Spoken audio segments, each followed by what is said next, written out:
any superimposition of any order is something that the CPM relentlessly opposes and will continue to oppose.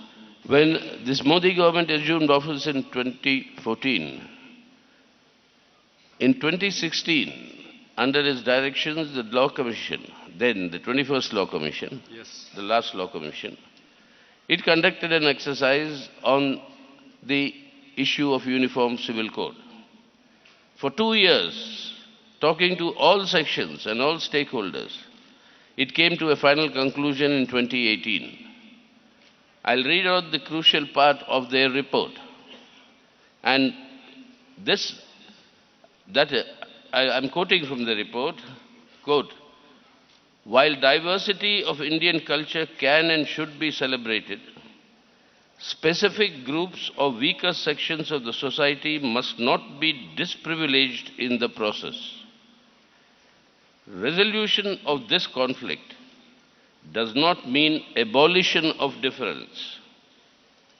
This commission has therefore dealt with laws that are discriminatory rather than providing a uniform civil code, which is, I underline, which is neither necessary nor desirable at this stage.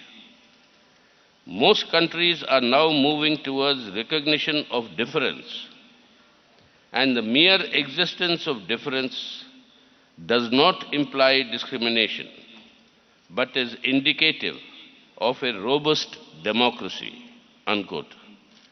The CPIM endorses this position, and we agree and we uphold this is the understanding that must prevail in the country.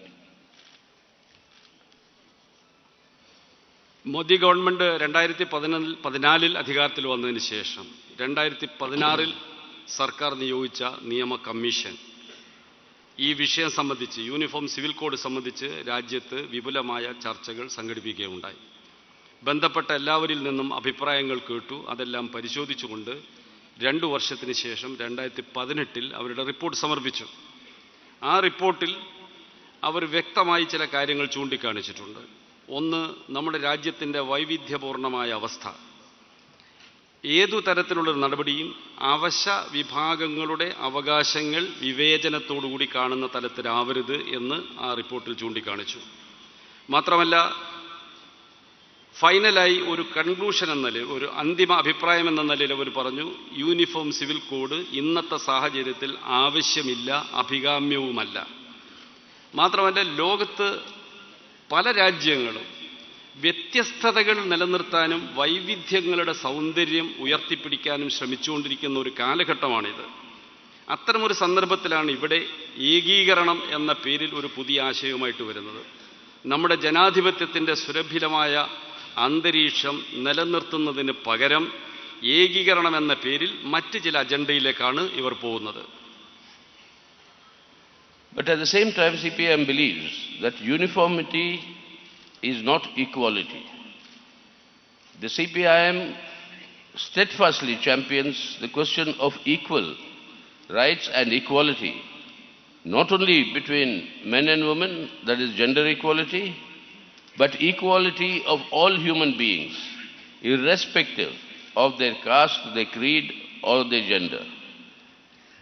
But in order to achieve this, which is a constitutional guarantee, this equality, but in order to achieve this, it is necessary that any need for a reform in personal or customary laws in any community or section must be undertaken in consultation with specific communities and the democratic participation of all, that is men and women. Without undertaking this process, any superimposition of any order is something that the CPM relentlessly opposes and will continue to oppose to even today's conditions. ഏകീകരണമെന്ന് പറഞ്ഞാൽ സമത്വം സൃഷ്ടിക്കലല്ല. ജനങ്ങൾക്കിടയിൽ സമത്വം ഉണ്ടാകുന്നതിനെ CPIM എല്ലായ്പ്പോഴും അനുകൂലിക്കുന്നു. അത് ലിംഗസമത്വം മാത്രമല്ല, വിവിധ ജനവിഭാഗങ്ങൾ തമ്മിൽ, വിവിധ സാമൂഹിക വിഭാഗങ്ങൾ തമ്മിലൊക്കെ സമത്വപൂർണമായ ബന്ധങ്ങൾ സ്ഥാപിക്കപ്പെടുക എന്ന ഒരു പൊതുവായ ആശയമാണ്. ഏതെങ്കിലും സമുദായത്തിൽ, ഏതെങ്കിലും സമൂഹത്തിൽ, ഏതെങ്കിലും വിഭാഗത്തിൽ നിലവിലുള്ള ആചാരങ്ങൾ പരിഷ്കരിക്കപ്പെടണമെന്നുണ്ടെങ്കിൽ ആ വിഭാഗത്തിനിടയിൽ വിപുലമായ ചർച്ചകൾ സംഘടിപ്പിച്ചുകൊണ്ട് ജനാധിപത്യപരമായ അഭിപ്രായ വിനിമയത്തിന് അവസരം നൽകിക്കൊണ്ട് വേണം അത്തരമൊരു പരിശ്രമം നടത്താൻ. അതൊന്നുമില്ലാതെ ഏകപക്ഷീയമായി അടിച്ചേൽപ്പിക്കുന്നത് അഭികാമ്യമല്ല. ജനാധിപത്യപരമായ ഒരു പ്രക്രിയയിലൂടെ എല്ലാവരുടെയും അഭിപ്രായങ്ങൾ ഉൾക്കൊണ്ടുകൊണ്ടുള്ള മാറ്റങ്ങൾ വരുത്തുക എന്ന നിലപാടിനോടാണ് CPIM എക്കാലത്തും യോജിച്ചിട്ടുള്ളത്. That's why during the discussions in our Constituent Assembly, when this constitution was finally adopted, there was a underlying understanding that in India, given our diversity and plurality, the strengthening of the unity and integrity of our country and of unity of the people can happen only when you strengthen the bonds of commonality amongst this diversity. It cannot be strengthened by imposing a uniformity on this diversity. Any effort to impose a uniformity will tear our social fabric asunder. With this understanding, there are today 11 provisions in our Constitution recognizing and granting special conditions and special specificities for different regions, different sets of people.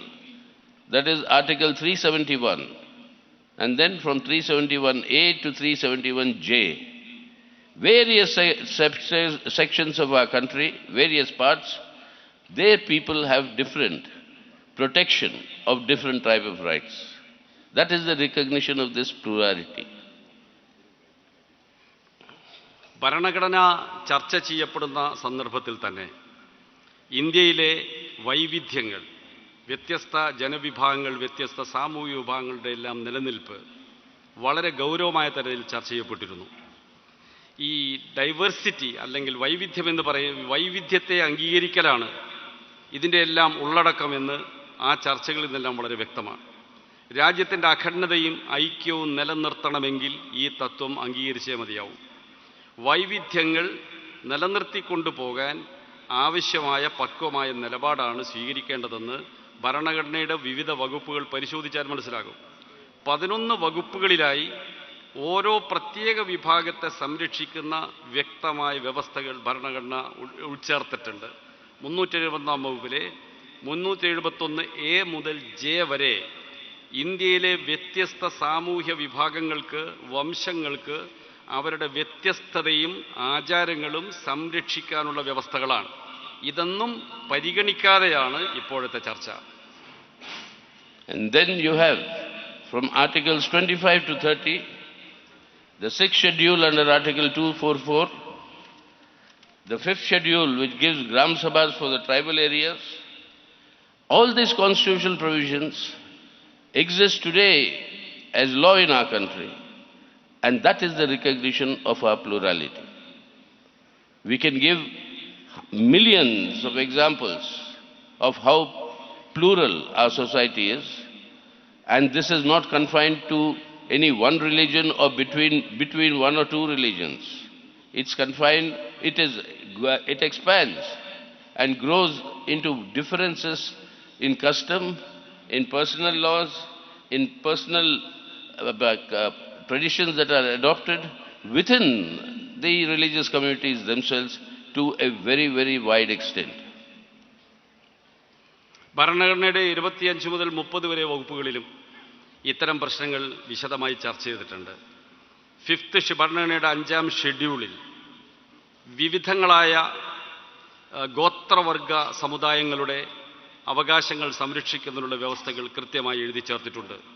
ഇതിന് നിരവധി ഉദാഹരണങ്ങൾ നമുക്ക് ഭരണഘടനയിൽ നിന്ന് എടുക്കാൻ സാധിക്കും. മത സാമുദായിക വിഭാഗത്തിനിടയിലും വ്യത്യസ്തങ്ങളായ വ്യക്തി നിയമങ്ങളും പാരമ്പര്യങ്ങളും മതപരമായ അനുഷ്ഠാനങ്ങളുടെ അടിസ്ഥാനത്തിലുള്ളവയും നിലനിൽക്കുന്നുണ്ട്. ഇതെല്ലാം ചേർന്നതാണ് നമ്മുടെ രാജ്യത്തിൻ്റെ വൈവിധ്യങ്ങളുടെ ഏകാത്മകമായ അല്ലെങ്കിൽ ഐക്യപൂർണമായ അവസ്ഥ.